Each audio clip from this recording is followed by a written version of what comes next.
Socialisation is the process whereby an animal learns how to recognise and interact with the species with which it cohabits. So for the domestic dog, this could include humans, including various creeds, shapes and sizes, ages and attire.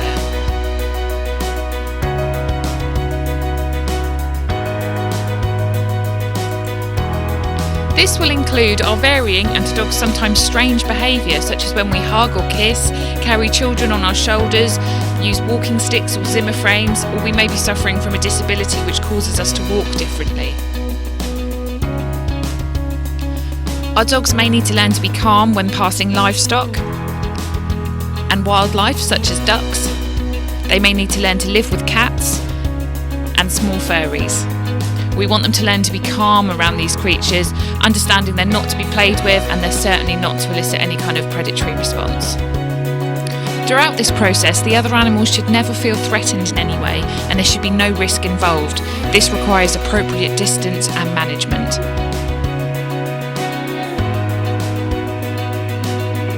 Socialisation develops communication skills which enable him to recognise, amongst other things, whether or not he is being threatened and how to recognise and respond to the intentions of others. Our pet dogs will also be expected to socialise with a variety of breeds, all with different styles of play and communication. A dog who is not well socialised is likely to respond to novel experiences with fear as an adult, and that can mean aggression. Research has shown that there is a critical window up to 16 weeks of age, but socialising a young dog doesn't mean just throwing them in the deep end. We must also consider what they are learning from each experience. Socialisation is a delicate process. At the beginning, most dogs don't have much in their behavioural toolbox except either run away or play. So to feel safe and come away with a positive experience, the puppy needs to be able to approach and retreat and take their time. Essentially, we want them to build a useful behavioural toolbox to help them deal with the various scenarios life may throw at them. So what goes into this toolbox? Firstly, I'd have to say good experiences. I see so many dogs who don't have a good toolbox despite being socialised. And the reason for this may be because they weren't exposed to scenarios that were helpful in learning a positive association, or they weren't allowed to socialise appropriately, so never learn how to converse. In this video, we see the Labrador learning to be over-aroused in play and not listening to her opponent's signals. We see the Cockapoo is frightened and in conflict about whether he wants to continue playing.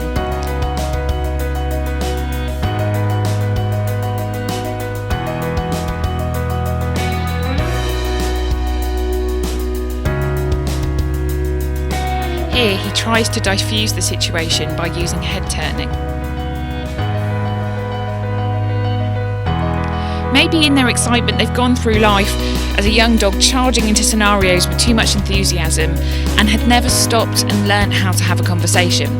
This leaves us with an adult dog with no conversational skills, and that's really stressful when life throws them an awkward moment. So let's focus on what tools a dog needs in their toolkit to diffuse tension and lower conflict where necessary. As a social species, they are always using body language to ensure social interactions go smoothly, and they will do this with a number of low-level tension diffusing signals, aka calming signals. The term calming signals was first coined in the 90s by Torrid Rugas. They are there to lower conflict in order to avoid escalation to aggression. So let's take a look. Here we can see the dog's a little bit anxious about the presence of the toddler. She's licking her lips, turning her head and blinking. Here we have a really positive interaction. Play should include breaks to keep arousal levels low. The Cockapoo puppy lays down and turns his head, and the black dog freezes and turns his head, before resuming play again simultaneously. This is a stark contrast between the play between this puppy and the Labrador shown in the earlier clip. This Cockapoo is nervous and slows down and lowers her body in response to the larger dog.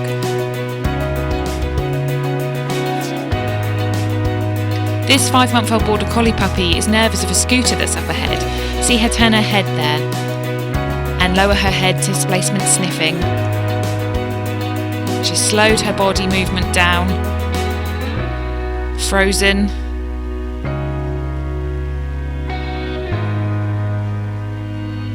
Another head turn, another displacement sniff. another head turn, and then she decides to scoot to the side. Similarly, this dog is using a lie down to diffuse the tension with the number of people approaching her and the dog up ahead. This interaction shows the black dog using a lay down to try to diffuse the energy of the cockapoo puppy. She's happy to interact but doesn't want to play like that. She turns her back on him and again lays down, and he just thinks it's a big game. She's happy to socialise with the calm dog. This clip shows my dog yawning. He's a bit unsure about why I'm pointing a camera at him while he's having his itch.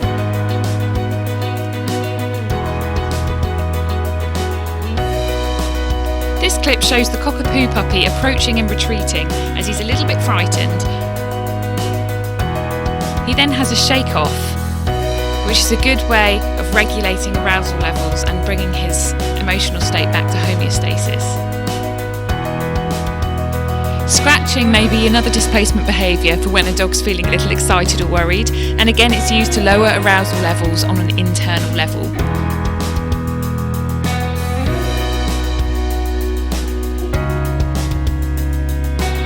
Now we can see the golden retriever isn't going to play ball here, and he makes this really clear to the cockapoo with his freeze and his head turn. He then calms himself with a little shake.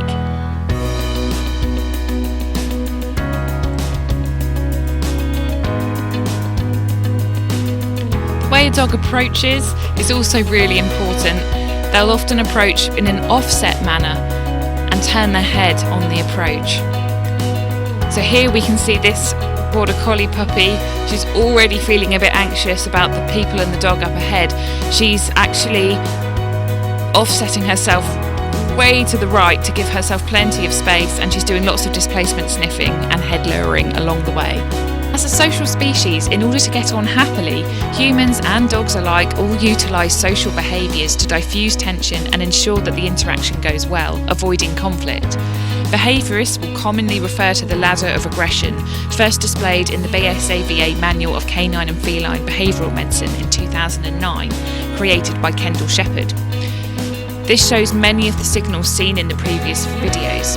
So you can see how these signals are part of a complex system to regulate interactions and avoid conflict.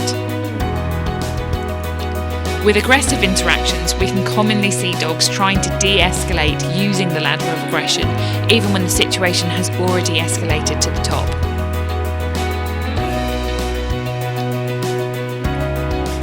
So here we can see the little terrier has escalated up the ladder of aggression. She's trying to tell the lurcher to back off with a little snap there, and then a freeze, head turn, showing a bit of whale eye, and then she moves away. Calming signals work across species too, but as you can see it can be a bit confusing at times. Here, this cat really wants to rub and scent mark the puppy, but the puppy's confused as to why her attempts to initiate play and more excitable contact is being met with aggression. The puppy is instinctively using freeze and head turning and displacement sniffing behaviour to diffuse the cat while she tries to make sense of it. And then they turn their back on each other.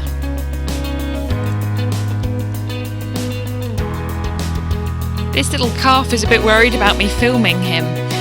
We can see him turning his head, licking his lips. And then slowly he turns his back on me.